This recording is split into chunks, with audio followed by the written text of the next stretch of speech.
The draft is tomorrow. I'm going to tell you the name of a player I don't think the Lions are taking and the name of a player I do think the Lions are taking. Let's do a Wednesday Locked On Lions. You are Locked On Lions, your daily Detroit Lions podcast. Part of the Locked On Podcast Network, your team every day.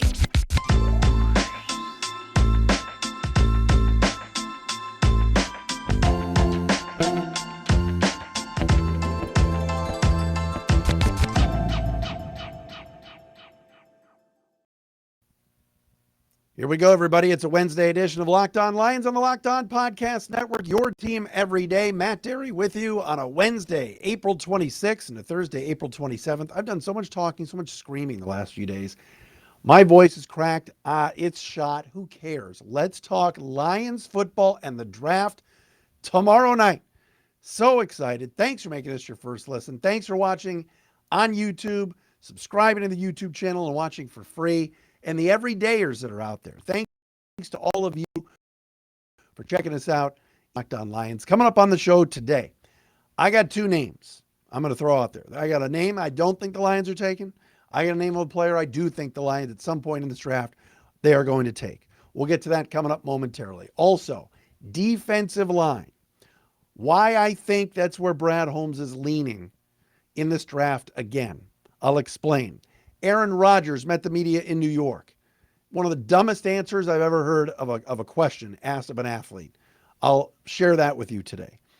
DJ Chark news. CJ Stroud talked to Dave Burkett from the Free Press about the Lions. All of that today on a busy Wednesday episode right here on Locked On Lions. Follow us on Twitter at Dery Speaks, at Locked On Lions on Twitter, the Matt Dery Facebook fan page as well.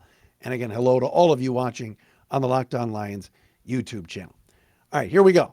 Lions tomorrow night. We're going to have a show Thursday night after they pick, Friday night after they pick. So that's the schedule for the next couple of days right here on Locked On Lions. So we want to react immediately to what happens after the fact on Thursday and Friday. This weekend, I don't know what I'm doing yet. We'll see. As far as where things sit right now, all right, Lions pick 6th, Lions pick 18 in round 1. We know that. Sounds like Bryce Young's going number 1 of the Carolina Panthers, and then all bets are off on the rest. No one knows about Houston at 2 and what they're going to do. They've been very secretive. Are they going to take a quarterback or not? I'm leaning toward them not taking one because they're Houston. All right, Arizona at 3, trying desperately to trade out. Who knows what they're going to do? Colts, are taking a quarterback at 4. And then, of course, Seattle at number 5, we'll see. And then the Lions pick at number 6. Let me start with this. If you've noticed over the last 2 years under Brad Holmes and Dan Campbell, the Lions have done something with this draft, with their drafts, that stand out to me. And that is they've taken linemen. Penei Sewell is going to play right tackle for the Lions for 10 years. Now, he might move to left tackle one day, who knows? But he's going to be one of your tackles forever. He's a game changer. He's a immovable piece. He's a cornerstone piece. Last year, the number 2 overall pick, the Lions took Aiden Hutchinson from Michigan. Defensive end, edge, whatever you want to call him. They've also taken Josh Paschal. They've also taken Levi Onwuzurike and Aleem McNeil 2 years ago. James Houston last year. Brad Holmes loves defensive linemen. And if you're sitting at number 6, and I'm not trying to sell my Kalijah Cansey pick from last week, but I'm making a point. I think Brad Holmes thinks the way I think a little bit. Yes, you want to take a corner at 6. Maybe you're in love with Witherspoon. Maybe you like Gonzalez. I don't know. We'll see. We're going to find out tomorrow. But I think Brad Holmes is going to load up again on linemen in this draft. I think at some point he's going to get a right guard, whether it's Osiris Torrance or Steve Avila or somebody like that. I think at some point in this draft, he's going to take multiple defensive linemen.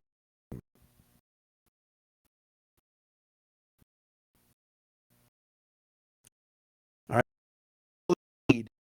Of D-line, and the Lions' D-line has improved. All right. It's done so much better. 2 years ago, it was a sieve. 3 years ago, it was ridiculously bad.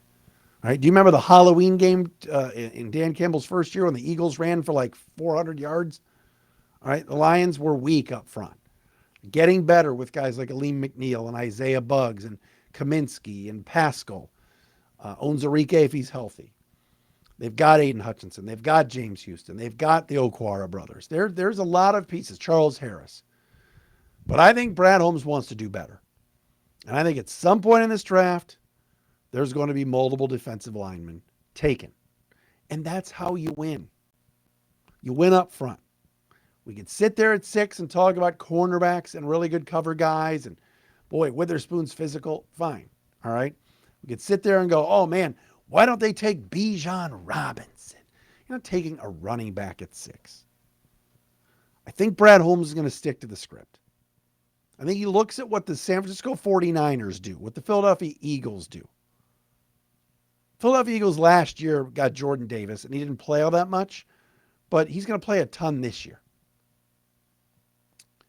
I think they're going to load up on linemen. I think that's where the San Francisco 49ers win, is up front. Their O-line's strong. Their D-line is strong. Now, that kind of leads me to my next point, and that is I see 2 defensive linemen on this board, and I see one the Lions aren't taking, and I see one the Lions are taking. Maybe it's just a smoke screen. Maybe the beat writers are being hoodwinked by the Lions brass, by sources within 222 Rodwood Drive. But everybody that's close to the team, and I've heard from some people too, have all said when it comes down to it, if Jalen Carter is sitting there at number 6, the Lions aren't going to write his name on the card. All right? That seems to be, it's not a lock. Don't quote me on it, that's a lock.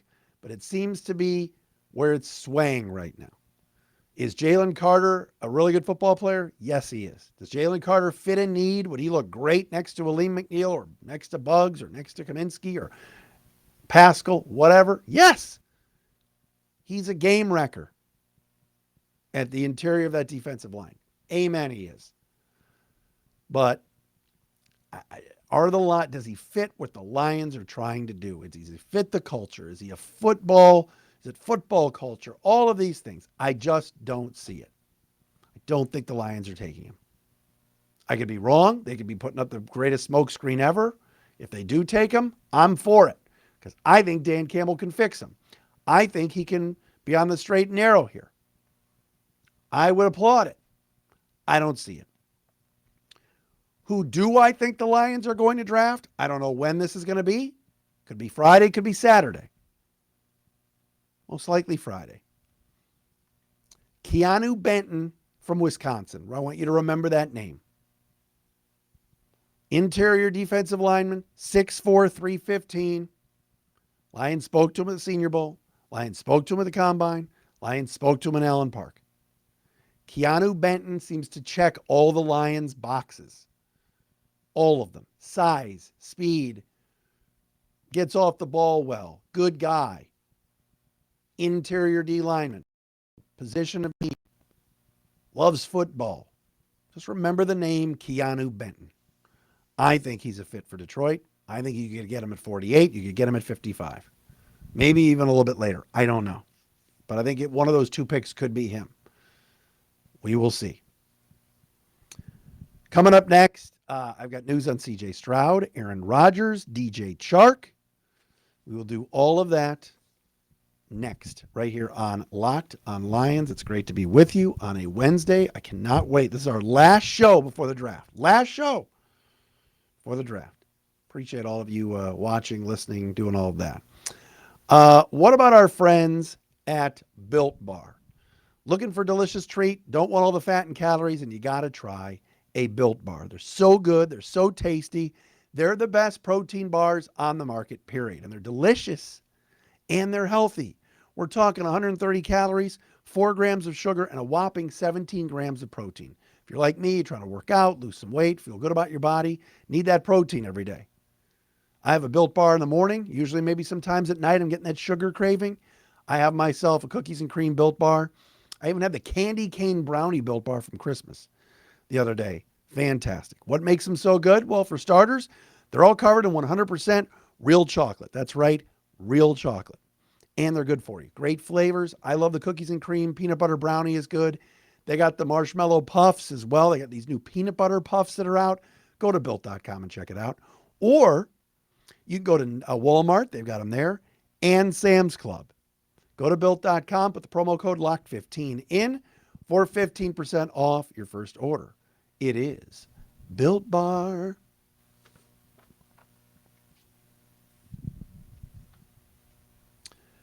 All right, a little bit of interesting news around former Lion DJ Chark. That is correct. DJ Chark, of course, last year signed a one-year deal with the Lions. Had every opportunity to shine. Had some good games. Was injured a lot.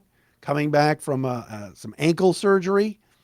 And just was never 100% healthy. Had a decent year. Lions would have probably wanted him back, but they weren't willing to pay him what the Carolina Lions Panthers paid him, which is $5 million for this season. So he's on another one-year deal.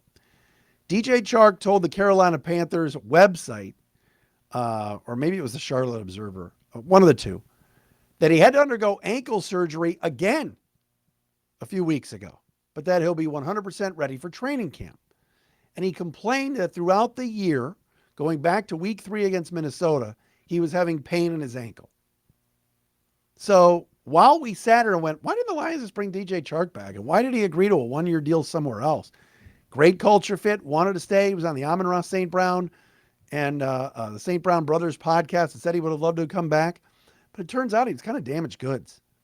He's had a history of injuries, was not 100% last year, admitted that, then had to undergo ankle surgery again, minor ankle surgery a few weeks ago.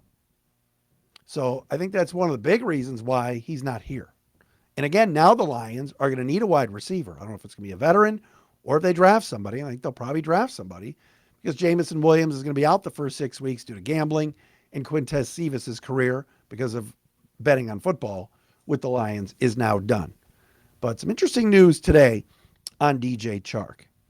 Also, speaking of the Lions, CJ Stroud spoke today in Kansas City at the draft. Dave Burkett of the Free Press, fine beat writer for Freep.com and the Free Press, was there.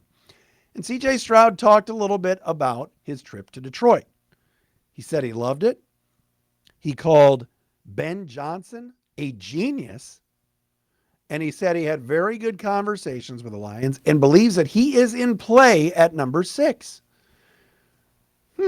Now, there are going to be probably a pair of quarterbacks, it appears, a pair of quarterbacks that are dropping in this draft. I just don't know which ones. We know Bryce Young is going number 1. But will C.J. Stroud fall?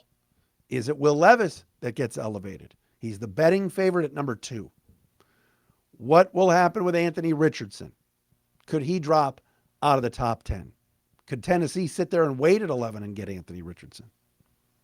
All right. It seems like right now the buzz around Kansas City and around the draft is that it may only be 2 quarterbacks in the top 5, not 3. There were some people that were mocking 4 quarterbacks in a row to start this draft, with Young and then Stroud, and then someone trades up to 3 to take Levis or Richardson, and then the Colts are left with the 4th. We know Indy's taking 1 at 4, and Carolina is taking Bryce Young at 1. But CJ Stroud at 6 is intriguing to me. Would CJ Stroud be willing? Let's just say the Lions really like him. Let's just say, for bleeps and giggles here, that somehow the Detroit Lions really like CJ Stroud. Would he be willing to hold a clipboard for 2 years? 2 years. Jared Goff has 2 more years left on his contract.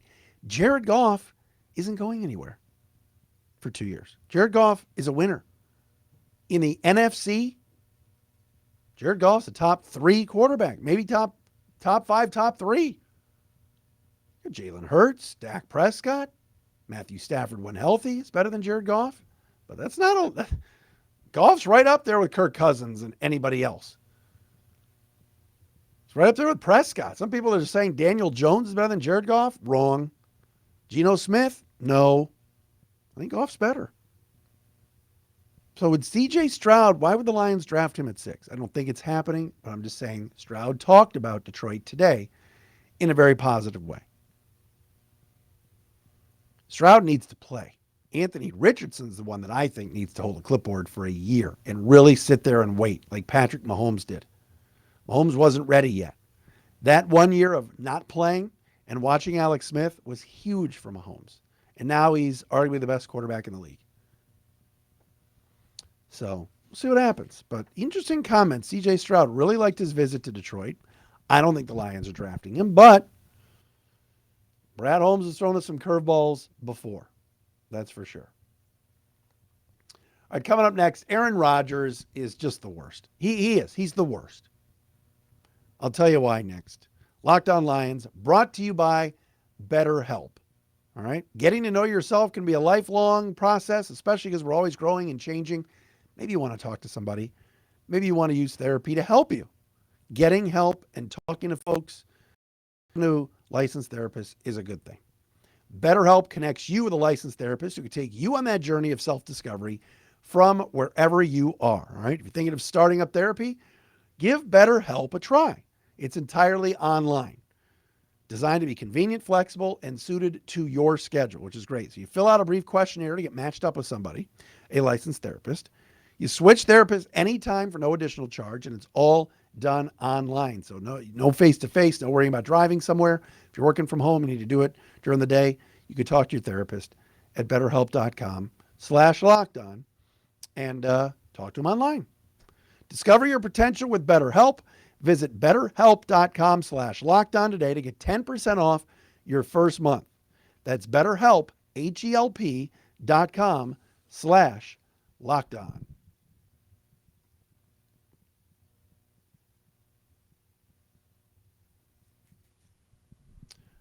Thanks for being an everydayer and listening or watching each and every day right here on Locked On Lions. We are your team every day. Cannot wait for tomorrow and Friday. We'll have shows for you. If you haven't checked out the Locked On NFL Draft Show, it's on YouTube. It's wherever you get your podcast. They all make fun of me for taking Kalijah Kancey at number 6, and I'm over it. Don't care. I love all the hosts. They're all my friends. So whatever. Hop on board. Aaron Rodgers was introduced today to the New York media at a press conference there with the Jets. He was flanked to his right by Joe Douglas, Jets GM, and to his left by Dearborn's own and Jets head coach Robert Saleh. Matt Schneiderman, as I think the guy's name from theathletic.com covers the Packers, flew to New York to be at the press conference. And Schneiderman asked Aaron Rodgers why there's a dispute between he and Brian Gutekunst, the Packers GM, and why they couldn't connect. Rodgers says they never called. Gutekunst said, we called a million times. He didn't want to take our calls. We didn't have communication with him. So Schneiderman did his job, got to the presser and said, hey, Aaron, what happened with communication with the Packers? What's going on there? They said they tried calling you. Real answer. Aaron Rodgers, the same man whose last game as a Packer was against the Lions. The Lions sent him packing. I love it. Aaron Rodgers' exact answer today was, my cell phone doesn't get the best service all the time, and I'm places where I don't get cell service, but they should have FaceTimed me. I looked in my phone, and I see my call history, and I didn't see them on FaceTime.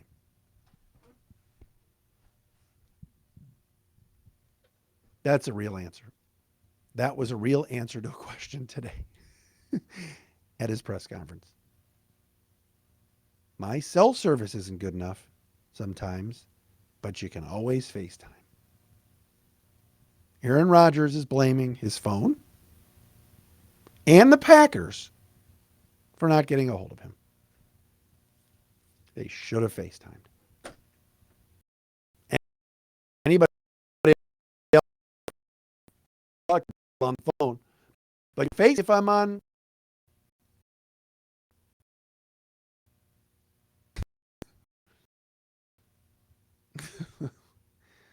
What? Seriously? That's real? Again, I'll ask the question. Does anybody have that problem? Like if your boss is trying to get a hold of you and you blame it on your cell service and on them for not FaceTiming, what if the Brian Gutekunst doesn't have an iPhone? Should we try a carrier pigeon? A typed letter? Amazing. I'm rooting against the Jets. And number 8, Aaron Rodgers. They're already selling his jersey on NFL.com. Number 8, Aaron Rodgers. I'm rooting against the Jets.